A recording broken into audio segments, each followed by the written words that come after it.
Apreciables radioescuchas y cibernautas, bienvenidos al programa de radio Carta Magna que se transmite desde www.iqueradio.com en las instalaciones del partido político Movimiento Ciudadano, sitio en General Antonio de León número 2, Colonia San Miguel Chapultepec, Delegación Miguel Hidalgo, en esta Ciudad de México, Distrito Federal, en las inmediaciones del metro Juanacatlán. Su servidor, el doctor en Derecho Julio César Palacios Escobar, y la licenciada en Derecho Sara Ayala Vázquez. En los controles, Francisco, con el propósito de divulgar la epistemología jurídica, es decir, el conocimiento del derecho, utilizando el positivismo jurídico, la sociología jurídica y la argumentación jurídica, observamos cómo se relaciona, genera, justifica y legalizan las instituciones, conceptos y valores que surgen en la historia, la religión, la política, la economía, la filosofía, la ética, la moral y su aplicación como norma jurídica. El día de hoy presentaremos un tema de relevancia procesal penal, la oralidad en el proceso penal acusatorio, que nos expone nuestro invitado, el maestro en Derecho José Fernando González García, quien cuenta con maestría en Derecho por la Universidad Nacional Autónoma de México y con especialidad en Derecho Penal por la misma Universidad Nacional Autónoma de México, la UNAM, y recibió la medalla Alfonso Caso. Es docente certificado en temas del nuevo sistema del proceso penal acusatorio y oral por el Comité de Capacitación del Consejo de Coordinación para la Implementación del Sistema de Justicia Penal de la Secretaría de Gobernación. Bienvenido, maestro José Fernando González García. Buenas tardes a todos a quienes nos escuchan. Agradezco la nueva invitación que hace hacia mi persona, doctor Julio César Palacios Escobar, para asistir una vez más a esta cabina alternativa de radio y hablar sobre temas tan importantes que hace falta mucho desarrollar por parte del ámbito académico, por parte del ámbito legislativo y el ámbito científico. Agradezco la invitación, doctor. Muchas gracias, maestro. Iniciamos con nuestro tema, la oralidad en el proceso penal acusatorio. Maestro José Fernando González García, ¿qué es la oralidad aplicada al proceso penal acusatorio y oral? Correcto, doctor. Aquí, antes de hacer énfasis en una semántica jurídica, conviene primero atender a la semántica gramatical de la palabra oralidad. Si nosotros indagamos en los diccionarios de fuente común en la investigación, por ejemplo, el diccionario de la Real Academia de la Lengua Española, encontraremos que la oralidad es el predominio de la palabra hablada sobre la escrita, es decir, el lenguaje hablado sobre el lenguaje escrito. Esta acepción fue llevada por el legislador a la elaboración del Código Nacional de Procedimientos Penales, donde estableció la oralidad como una forma de desarrollar las audiencias y los actos procedimentales. De manera que la oralidad aplicada al proceso penal acusatorio es sencillamente una forma de expresión del derecho por parte de los sujetos intervinientes en el procedimiento penal y específicamente por las partes, que son el defensor, el asesor jurídico y el Ministerio Público, quienes a su vez representan al imputado, a la víctima u ofendido, y el Ministerio Público a la representación social. Es pues que la oralidad es un instrumento para la intervención de la argumentación oral durante las audiencias que se bifurcan, que se dividen desde el inicio del proceso penal con la audiencia inicial hasta su conclusión con la sentencia firme. Muchas gracias, maestro José Fernando González García. Maestro, ¿es una novedad la oralidad en la administración de justicia en materia penal? Esta es una cuestión muy importante que usted formula y también de trascendencia para el discernimiento ahora de la oralidad en el proceso penal acusatorio en México. Pareciera ser que es un tema de novedad o una figura de nueva creación en el proceso penal, pero esto no resulta ser del todo cierto, porque para ello habría que atender a la historia de los procesos penales en México, y que en uno de ellos el autor Marco Antonio Díaz de León, en sus tratados de historia del derecho penal en México, abunda sobre ello y habla de los juicios primigenios que se llevaban en la época del México colonial y del México independiente. Había uno de ellos que era el Tribunal de la Alzada, que se situaba en el lugar en donde se había cometido el delito, e inmediatamente detenían a los probables culpables o a los culpables, que era por señalamiento, por delación, y realizaban juicios sumarísimos sin necesidad de llevar a cabo los actos procesales en escritos, en documentos, sino simplemente mediante la participación oral, en la que juzgaban, sentenciaban y ejecutaban la pena, que regularmente era la pena de muerte para los salteadores de caminos despoblados. También la literatura nos ofrece mucho conocimiento acerca de la oralidad en los juicios. Por ejemplo, en México se tienen los discursos del insigne jurista José María Lozano, que también fue un orador y un poeta, en el que nos enseña con suma maestría cómo se hacían las defensas penales en el México del siglo XIX. A su vez, si vamos un tanto más allá de estas épocas y consultamos obras tan importantísimas para nuestra cultura jurídica, histórica, como lo son las obras escritas del maestro emérito de la Universidad Nacional Autónoma de México, el doctor Miguel León Portilla, nos enseña que los huehuetlatoali, que eran las enseñanzas de los senectos a los más jóvenes, contienen toda una gama de educación y de instrucción a los jóvenes que asistían al Calmecac y al Tepochcali, donde se les instruía en el arte de hablar correctamente. Un tanto más allá están las obras que también fueron producto de la investigación de un maestro muy reconocido, que incluso le correspondió juzgar al asesino de León Trotsky, y que fue el maestro Raúl Carrancay Trujillo, que escribió un libro que se intitula La Organización Social de los Antiguos Mexicanos, y es ahí donde nosotros podemos observar cómo el lenguaje hablado era la base para desarrollar un juicio en contra de alguien que se le acusaba de algún delito, de alguna ofensa contra el Estado, contra la forma del gobierno.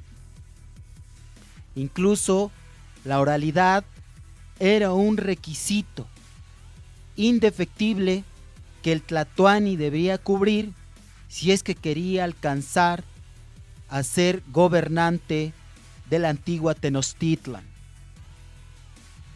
Por otro lado, también en la literatura universal, está la obra del maestro Teodoro Mommsen en el derecho penal romano, donde también expone con una rigurosidad asombrosa el juicio de los hebreos, el juicio de los babilonios, el juicio de los egipcios y cómo se llevaban a cabo estas audiencias, especie de audiencias, en las que predominaba igualmente el lenguaje hablado sobre el lenguaje escrito. Y esto es de suma relevancia porque los juicios no dilataban, no demoraban, sino que eran brevísimos.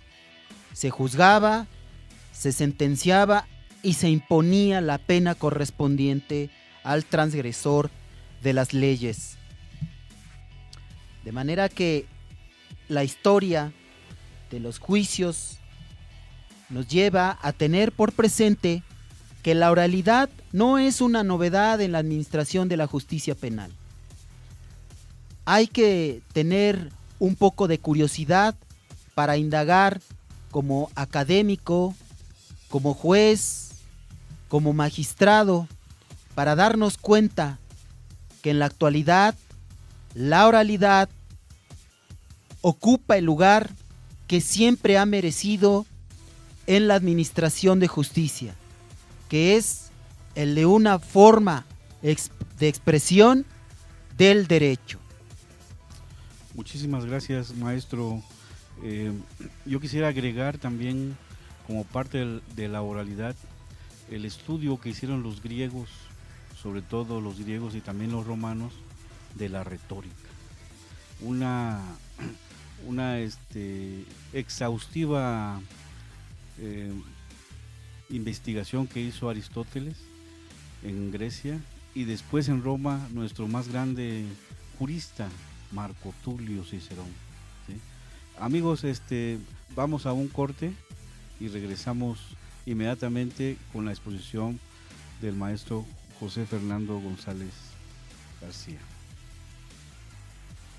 Continuamos, amigos, en el programa Carta Magna. Estamos escuchando la exposición del maestro en Derecho José Fernando González García, la oralidad en el proceso penal acusatorio. Maestro, ¿qué características debe tener la oralidad en el proceso penal? Gracias, doctor Julio César. Las características que debe tener la oralidad pudiéramos dividirla en las siguientes secciones. 1. Previo a la exposición oral, el sujeto interviniente en el proceso penal debe llevar a cabo un mecanismo de respiración. Esto significa que si la persona que va a exponer oralmente no hace una buena respiración, una buena inspiración y una buena expiración hacia sus pulmones, difícilmente podrá sostener una participación más allá de 20 o 30 minutos. Porque bien sabemos que, por ejemplo, en una audiencia inicial, la participación de las partes se extiende por 1 hora, 2 horas, 3 horas, dependiendo incluso del número de imputados que están a disposición del órgano jurisdiccional o del juez de control. Y no se diga cuando se trata de la audiencia de juicio ante el tribunal de enjuiciamiento, donde tiene propiamente desahogo los medios de prueba. Por eso es muy importante tener una higiene en la oralidad, como en algún momento lo enseñó el ínclito jurista que fue Enrico Ferri, en ese maravilloso libro que se intitula Las defensas penales, y que en sus prólogos a las diversas ediciones que hubo de ese magnífico libro, nos habla de la higiene que debe de tener el orador para poder hablar con elocuencia forense al momento de realizar las defensas penales. Eso es muy importante. Un mecanismo de respiración. Enseguida, tener una dicción correcta, una dicción adecuada, porque no podemos seguir tolerando ese vicio de pronunciar las palabras de manera cortada, de manera desproporcionada. Esto es, que debemos ir quitándonos esos vicios o esos malos hábitos o esas malas costumbres de pronunciar el MP. No, eso en todo caso se trata de una abreviatura y así se estampa cuando no hay suficiente espacio en un documento. Pero cuando se trata de pronunciar la denominación o el nombre completo de alguna persona, entonces hay que pronunciarlo en su mayor extensión, en su acepción completa. Ministerio Público. Es una dicción correcta. Hay que tratar a cada palabra como se merece, como en algún momento lo dijo el maestro Octavio Paz. Las palabras merecen pronunciarse como están escritas, porque también son seres que existen, entes que están ahí, y hay que darles vida. La dicción también requiere de una educación de nuestro órgano fonador, saber mover la lengua, saber controlar el movimiento de los labios, de la boca, de la mandíbula. Hay que también educarnos en esa parte, porque si ya está establecido como una característica que el proceso penal es acusatorio y oral, como se puede ver en el artículo 20, en su primer párrafo de la Constitución Política de los Estados Unidos Mexicanos, entonces hay que tomar con seriedad esta característica de la oralidad. Muy bien.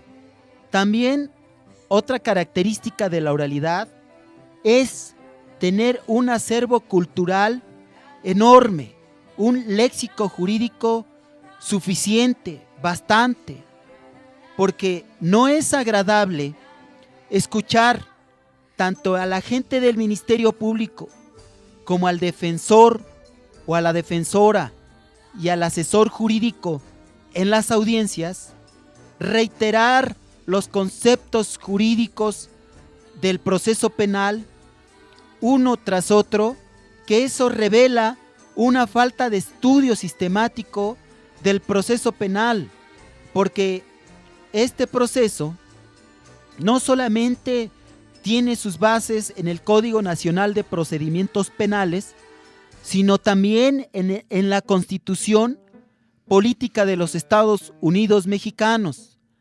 Por ejemplo, no sonaría con suficiente elocuencia aquella parte o aquel sujeto del procedimiento penal que una tras otra intervención esté mencionando: la Constitución Política de los Estados Unidos Mexicanos menciona esto, la Constitución Política de los Estados Unidos Mexicanos menciona lo otro, la Constitución Política de los Estados Unidos Mexicanos establece esto otro. No, sino que habría que tener un conocimiento cabal de los 136 artículos que componen, que estructuran esta ley fundamental, para poder advertir que no solamente se le puede denominar Constitución Política de los Estados Unidos Mexicanos, sino también Constitución General de la República, Constitución Federal, y luego irnos al estudio de la jurisprudencia, donde incluso se le llama ley fundamental, y enseguida recurrir a la doctrina mexicana, que en mucho escribió el maestro Ignacio Burgoa Orihuela en su libro Derecho Constitucional, donde alude al concepto Carta Magna. y entonces así poder exponer con elocuencia ante el órgano jurisdiccional que se tiene un léxico abundante acerca del nuevo sistema del proceso penal acusatorio y oral. También la fluidez en la expresión verbal.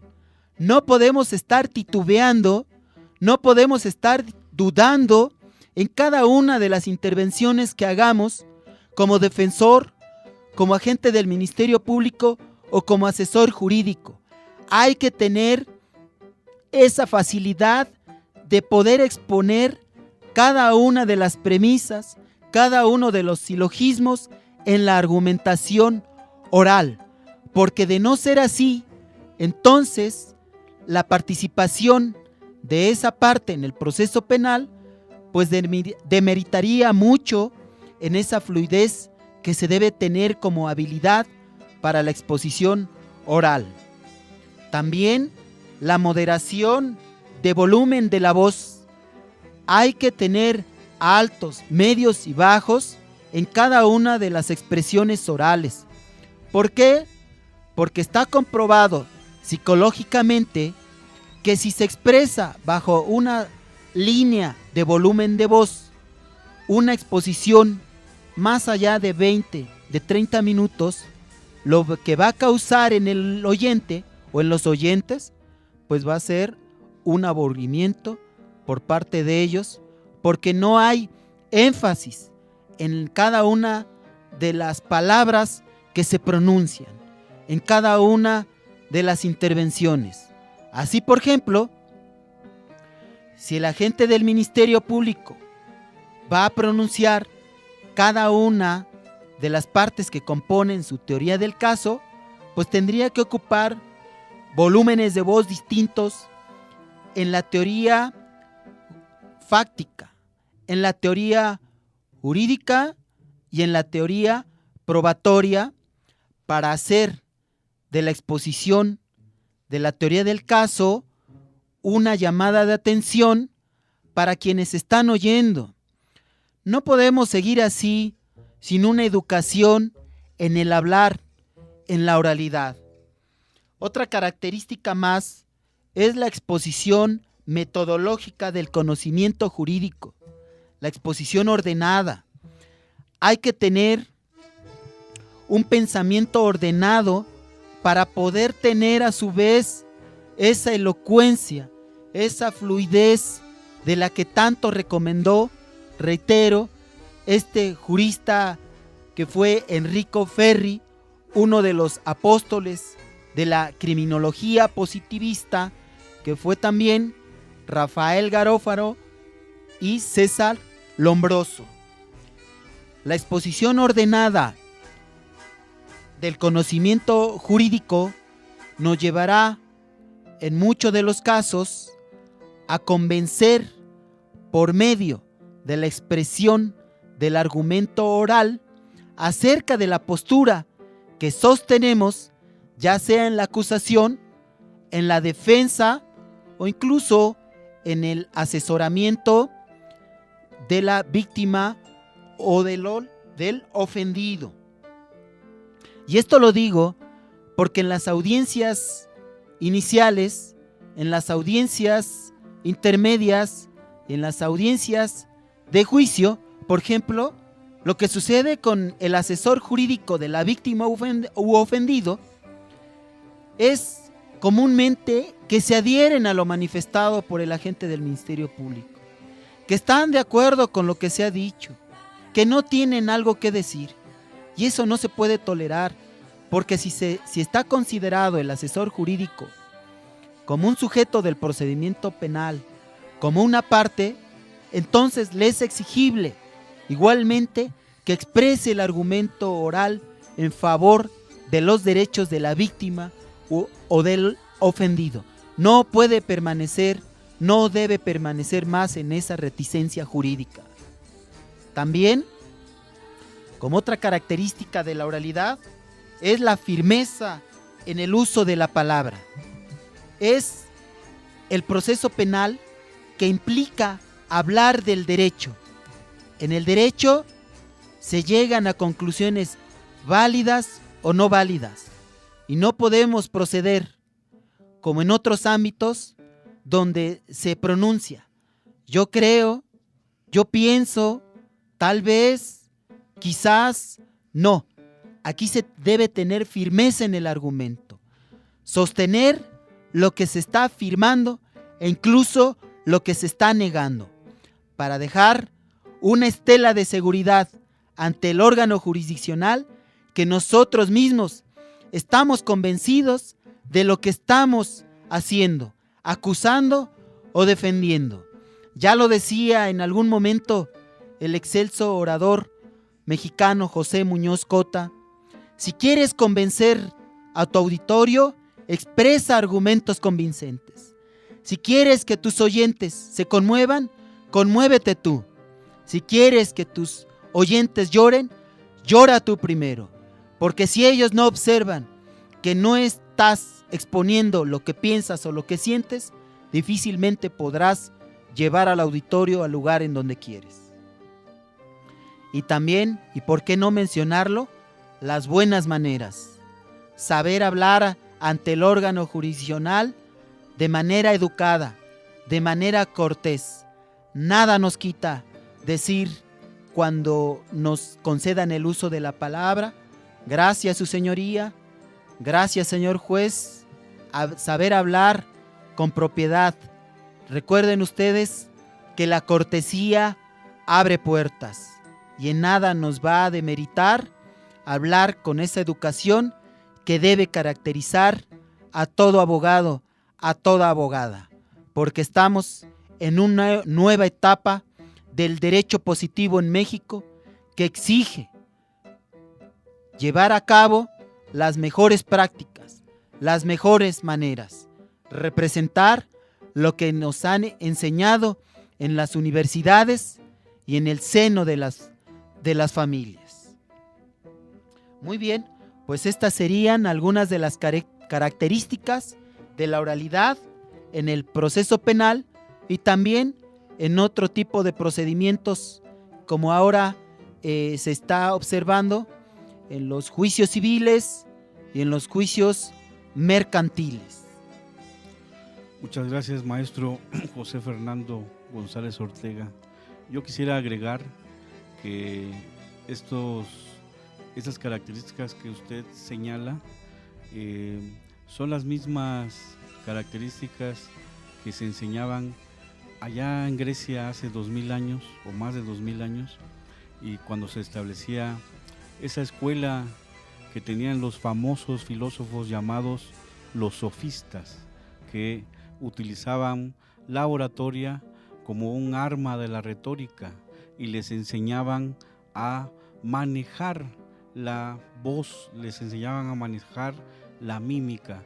Pareciera que estuviéramos relacionándolo con esas clases que deben llevar esos grandes cantantes de ópera, los barítonos, los tenores, porque deben modular la voz con la mímica, deben con su gesticulación hacernos aceptar el papel que están desempeñando.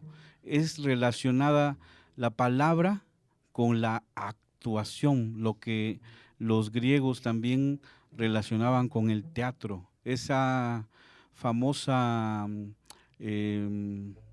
o podemos decir esa arma del arte antiguo, lo relacionaban. Comentaban los grandes filósofos que los sofistas un día te hacían llorar y otro día te hacían reír, y otro día te enseñaban la verdad y otro día te enseñaban la mentira.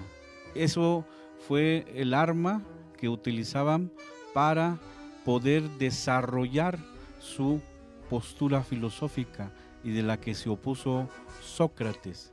Y podemos observarlo en los diálogos de Platón, todas esas controversias que tuvo Sócrates con los sofistas, y posteriormente el que hizo un estudio más científico de la retórica fue Aristóteles, y señaló los puntos que usted indicaba, cómo el orador debe tener esa prestancia para pararse, para señalar la oralidad para poder llegar hacia un público con una meta, con una finalidad, con una expresión y también con un acto de verdad, con alegría o con pasión o con tristeza. Vamos a un corte, querido público, y regresamos en un momento. Amigos, regresamos al programa Carta Magna. Estamos con el maestro en Derecho José Fernando González García. Maestro, en la composición de los procedimientos penales, ¿quiénes hacen o deben hacer uso de la oralidad? Este es un tema también que debemos tener muy presente, sobre todo ahora que la oralidad ocupa el lugar que siempre ha merecido en la expresión del derecho. La oralidad siempre va a ser un instrumento de comunicación de todos los sujetos del procedimiento penal que establece el artículo 105 del Código Nacional de Procedimientos Penales. Pero le es aún más exigible a las partes, y no me refiero a las partes materiales como son el imputado, la víctima o el ofendido, que en la mayoría de los casos no tienen conocimientos del derecho porque su ocupación es otra o su profesión es distinta. El defensor, el agente del Ministerio Público y el asesor jurídico son quienes deben de tener un dominio de la oralidad para poder expresar técnicamente sus argumentos orales. Y no se diga del órgano jurisdiccional, porque en el juez de control, en los jueces del tribunal de enjuiciamiento o en los magistrados en el tribunal de alzada, pesa sobre ellos una de las responsabilidades más fuertes que puede tener un sujeto en el procedimiento penal, que es la de resolver la situación jurídica del imputado, del procesado, del sentenciado y también de la víctima o el ofendido. En pocas palabras, decir el derecho. Y para ello, la literatura nos ayuda en mucho a entender esta misión del juez ahora en el proceso penal acusatorio y oral. Hay un libro que se intitula Fausto, que escribió ese magnífico filósofo alemán que fue Johann Wolfgang von Goethe. Y en el libro segundo de este mismo libro, en el acto tercero, hay una parte en donde Fausto, precisamente, cuando ve llegar a la reina de extraordinaria belleza que se llamaba Helena, le hace saber el reproche que Fausto le está formulando al centinela que tenía por misión cuidar el espacio territorial del valle en donde ellos habitaban, es decir, advertir de la presencia del enemigo, advertir de cualquier peligro inminente para que ellos pudieran hacer frente a cualquier embate que se les presentara. Pero cuando Fausto se da cuenta de la presencia de Helena, de aquella reina Augusta, le hace saber la acusación que formula contra el vigía por no haberle avisado oportunamente de la llegada de la reina, y le concede soberanía y potestad a la reina para que ella pueda juzgar del comportamiento de ese vigía en estos términos. Escuchemos lo que dice Helena cuando tiene frente a sí al vigía que se llamaba Linceo. Le menciona literalmente: cualquiera que sea la dignidad que me concedas, la de juez o la de soberana, voy a cumplir con la primera responsabilidad del juez, que consiste en oír al acusado. Habla, le dice al vigía de la torre. Escuchemos atentamente cómo la mayor responsabilidad recae en el juez, porque el juez es el que escucha y el que también se sirve de la oralidad. Pero esto no hace prescindir del dominio de la oralidad, del lenguaje hablado, en este caso del lenguaje jurídico hablado, a todos los intervinientes, a todos los sujetos del procedimiento penal, porque también le es exigible al perito.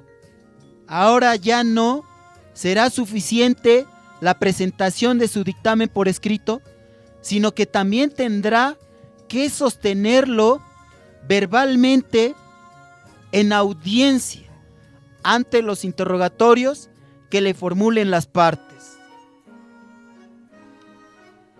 De manera que la oralidad, a esta pregunta que a usted formula, doctor Julio César Palacios, pues es un instrumento que ya deberíamos tener a la mano todos, sin excepción alguna. ¿Por qué?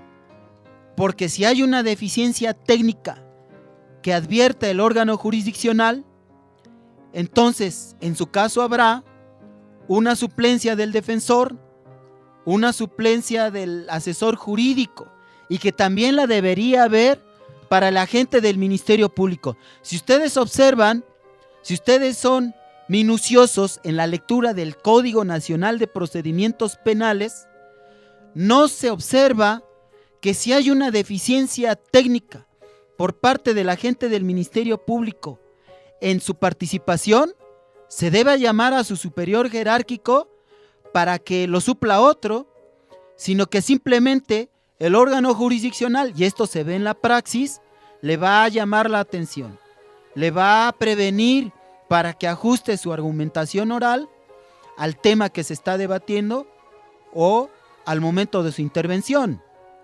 Pero eso ya será tarea de los estudiosos del Código Nacional de Procedimientos Penales. También a ello habría que agregar la función de la oralidad en esto que corresponde a los sujetos del procedimiento penal. La oralidad sirve para desarrollar los actos procedimentales, para desarrollar las audiencias, para que la autoridad judicial explique la sentencia, para que todas las audiencias se desarrollen de manera oral. ¿Por qué? Porque es una exigencia, porque es un derecho fundamental del imputado a que las audiencias se desarrollen de manera oral. ¿Por qué? Porque el proceso penal es acusatorio y oral, como lo establece atinadamente el artículo 20, párrafo primero de la Constitución Política de los Estados Unidos Mexicanos. Muchas gracias, maestro José Fernando González García. Sí. Maestro, usted acaba de señalar que la Carta Magna, en el artículo 20, señala que el proceso penal será acusatorio y oral. Luego entonces, ¿la oralidad es un principio del proceso penal? Muy bien, maestro. Aquí es oportuno aportar alguna opinión, desde luego fundada, acerca de si la oralidad es un principio del proceso penal. En el esquema que presenta la Constitución General de la República, en ese artículo 20, apartados A, B y C, no se alcanza a observar que la oralidad sea un principio. ¿Por qué? Porque la misma Constitución, en el apartado A, fracción 1, y luego en la fracción 2, señala los principios que caracterizan al proceso penal. Pero si nosotros observamos con mucho cuidado el párrafo primero del artículo 20, y para ser más precisos, el renglón 1, el renglón primero, la palabra oral es una cualidad, una característica del proceso penal. Y como lo he mencionado, o lo hemos mencionado hace unos momentos, la oralidad es una forma de desarrollar las audiencias. Es un instrumento con el cual participan las partes en el proceso penal, pero no es un principio del proceso penal, no, sino que la oralidad propicia precisamente que se actualicen los dos principios con los cuales está sumamente ligada, que son la publicidad y la inmediación, en donde cobra vigencia la oralidad.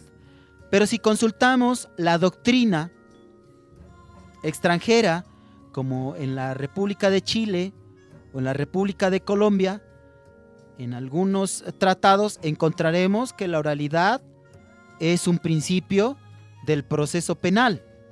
Pero en el proceso penal acusatorio en México no está considerada la oralidad como un principio, sino como una característica del proceso penal.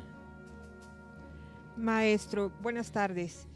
Maestro José Fernando González García, ¿en cuáles etapas del procedimiento penal opera plenamente la oralidad? Gracias, maestra. Buenas tardes. La oralidad va a tener aplicación principalmente en la etapa de investigación, pero en su etapa de investigación complementaria. Luego, en la etapa intermedia o de preparación del juicio, y con mayor énfasis en la etapa de juicio. También hay que considerar que en la etapa de la ejecución de las sanciones penales también tiene aplicación la oralidad. Ahí es donde aplica plenamente la oralidad. ¿Por qué no en la etapa de investigación inicial que desarrolla el agente del Ministerio Público? Por una sencilla razón, que en la etapa de investigación inicial no hay audiencias. Y si nosotros observamos el Código Nacional de Procedimientos Penales, las audiencias se desarrollan a través de la oralidad. Por eso es que sostenemos que la oralidad no tiene aplicación propia en la etapa de investigación inicial. Gracias. Se ha dicho bastante acerca de la oratoria en la intervención de las partes en el proceso penal. Entonces, ¿cómo funciona o qué presencia tiene la oratoria en el uso de la palabra en las audiencias, maestro? Sí, gracias. Mire usted, la oratoria es una institución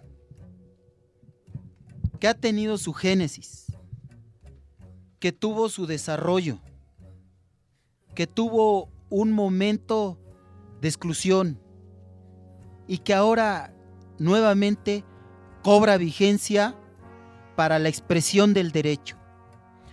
Pero la oratoria por sí misma no es aquella que se observa o que se presencia en los juicios o en el proceso penal acusatorio.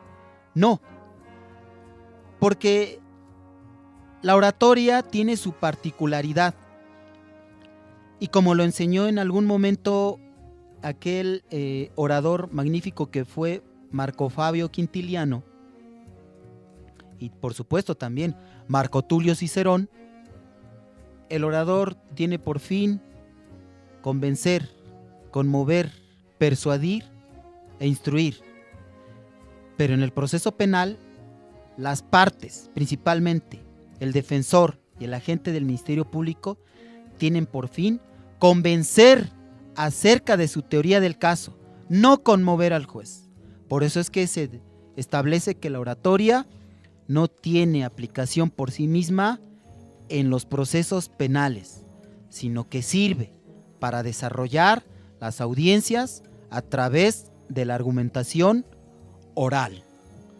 Muchísimas gracias, maestro José Fernando González García.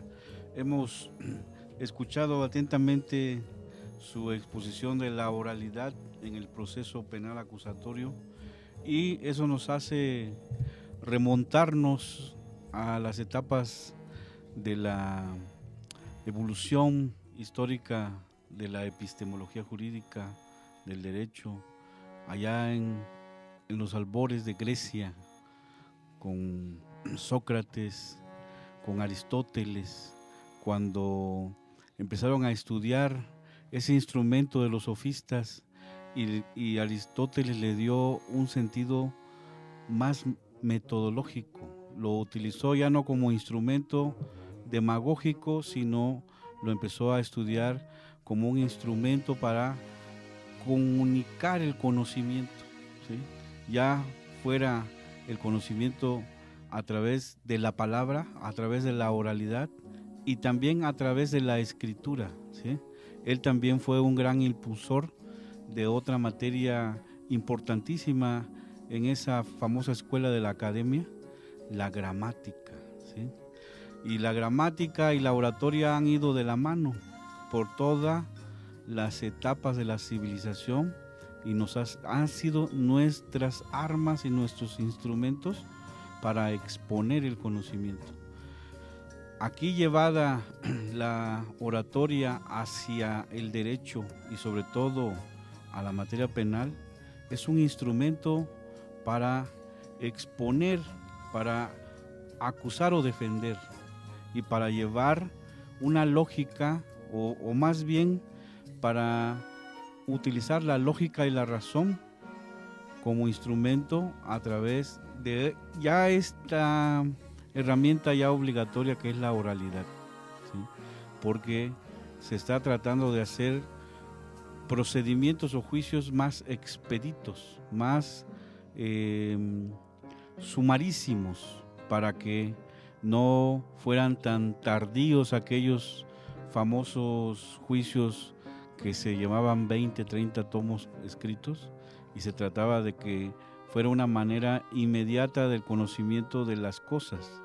Pero también eso implica que los juzgadores sean más preparados y tengan el conocimiento o la herramienta o la metodología para conocer de manera inmediata la verdad, cómo lo expone una persona, porque si nos remontamos a la oratoria, nos vamos a encontrar otra vez con esos sofistas que van a utilizar la falacia para engañar a través de instrumentos torcidos o instrumentos que son pre o fabricados, ¿no?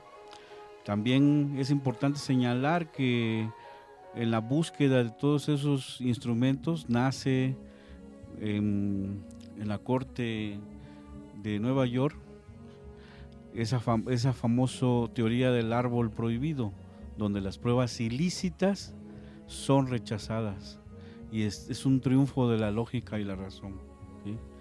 Muchas gracias, maestro, por exponernos ese tema tan importantísimo hoy en día de la oralidad en el proceso penal acusatorio.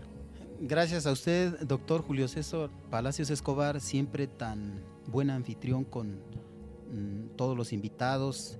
Agradezco a la maestra también aquí presente, a nuestro amigo en el control de este mecanismo, y quisiera retirarme de esta sesión con las siguientes frases que podríamos retomar del maestro regiomontano Alfonso Reyes. Pensar el derecho antes de hablar con justicia. Muchas gracias, maestro. Gracias a todos y nos vemos en la siguiente sesión. Muchas gracias por acompañarnos a este programa Carta Magna y gracias a IQ Radio por permitirnos llegar a ustedes. Muchísimas gracias. Hasta el próximo martes.